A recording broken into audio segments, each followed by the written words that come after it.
Welcome back to Synchronicity, talk radio for your mind, body, and soul. I'm your host, Marie Benard, and we are talking today with the author of Conversations with God, as well as his brand new book, When Everything Changes, Change Everything. In a time of turmoil, a pathway to peace. Here is Neale Donald Walsch, and if you'd like to speak with him on the line, the number to call is 604-822-2487. Again, that number is 604-822-2487. Welcome back to the show, Neale. Thank you. So you were talking about your experience of hearing a voice in the room, and now I've seen your movie, Conversations with God, which was very inspirational and really interesting to see that you had experienced a lot of turmoil yourself in your life. You were even homeless at a point. Well, yes. In fact, I think everything short of death, I guess, everything that can happen to a person, or at least in one form or another, has happened to me. And at this particular point in my life, Marie, I mean, what I've just said, of course, could be said of everyone. We've all gone through our stuff, and we all have our story. But what's interesting about my story is that all the stuff that we hope would never happen happened at once.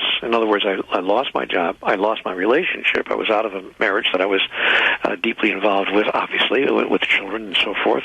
And I lost my health. So I had health, money, and love all go away in about the same 30-day period. So I was really, really at the bottom of the barrel. I was at the end of my rope. I really didn't want to go on with life anymore because I just didn't understand how 30 days ago it could be one way, and 30 days later everything had changed. I mean, everything had changed. It started with a car accident in which I broke my neck. Listen, no, it's amazing, absolutely amazing that it wasn't. Sorry about that, Neale. The phone. Did you hear the phone ringing? I think that we have a caller on the line, though. Hi, what's your question for Neale? I'm just a huge fan, and listen to tapes all the time, and just get a lot out of your work, and appreciate everything that you're doing. What is your name? Jill. Jill? Well, Jill, how nice of you to call in. Thank you for saying those I'm nice sorry, things I'm at to work, me. so I had to leave my desk. I didn't expect you to answer, so I'm grateful that you answered. I'm just really feel blessed to listen to. I listen to your tapes almost daily in the car. A friendship from God. Yeah. Mm-hmm. Well, you're very nice to call in and say those things to me. Thank you, Jill. It's very sweet of you. Oh, yeah. Thank you. It really changed my life. So thank you. And I wish I had a question, but I don't at the moment. Well, it's perfect that we had a chance to say hello to each other. Thank you, Jill. Yeah, okay. Thank you. Have a good day. Yeah, you too. And a good life.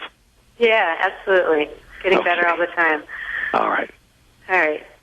Where I was, Marie, is that I had all three things at one time had really gone wrong, and when I had this car accident, I was out of work immediately because it broke my neck. It's amazing I didn't die because of the broken neck, but I managed to escape that. But I also escaped paralysis as it happened. But I did have to undergo about a year or more of physical therapy, which I did. But I was, of course, completely out of work. I couldn't do anything. I'm walking around with a broken neck. So I was very soon, since I had been self-employed, out of money and out of resources. And without too much more time going by, I found myself on the street with nowhere to be.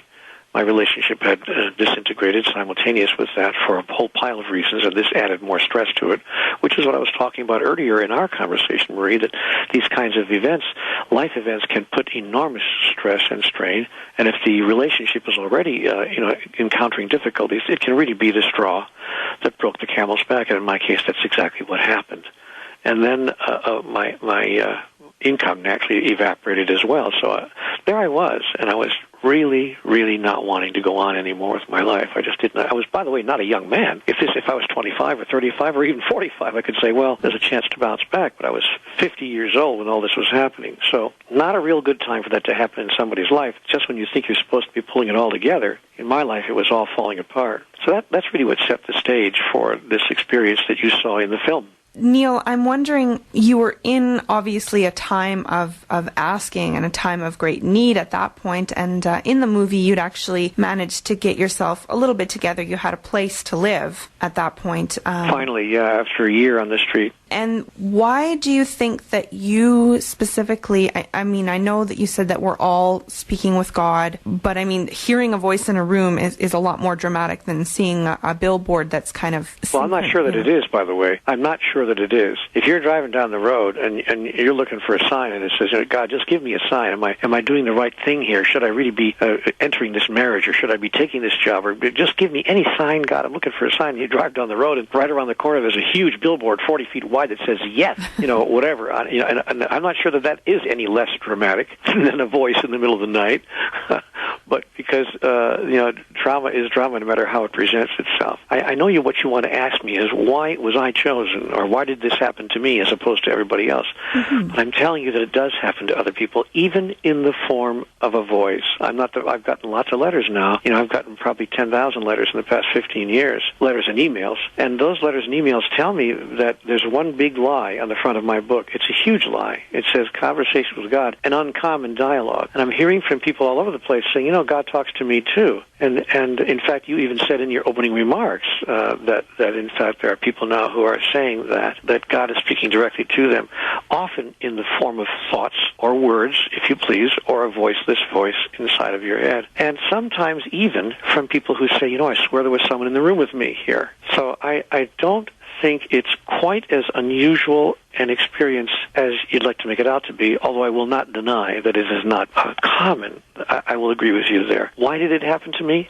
I think that earnest yearning, to know. I think, someone once said necessity is the mother of invention. I think that when we are so desperate and so at the end of our rope, and so earnest and so yearning. And I also want to add this too, Marie. I have been yearning for some connection, some real connection with God, I think since I was 7 years old. And I'm not exaggerating. When I was a very young boy, my mother filled my mind with images of God. I was born in a Roman Catholic household. It was not, overtly religious. It wasn't, such a devout family that we prayed at every meal or anything of that nature, which is not a bad thing to do, by the way, but just wasn't happening in my house. But my mother was a fairly religious person. So from the time I was born, she would talk about Dad, your brother, life, and God. And God was just part of her common conversation with me. And so by the time I was 7 or 8, I began to wonder, who is this character God that Mom keeps talking about? And then as I learned more and more and went to school, of course I was placed in a parochial school, as you might imagine, and there the nuns told us about their ideas about God and the Catholic Church's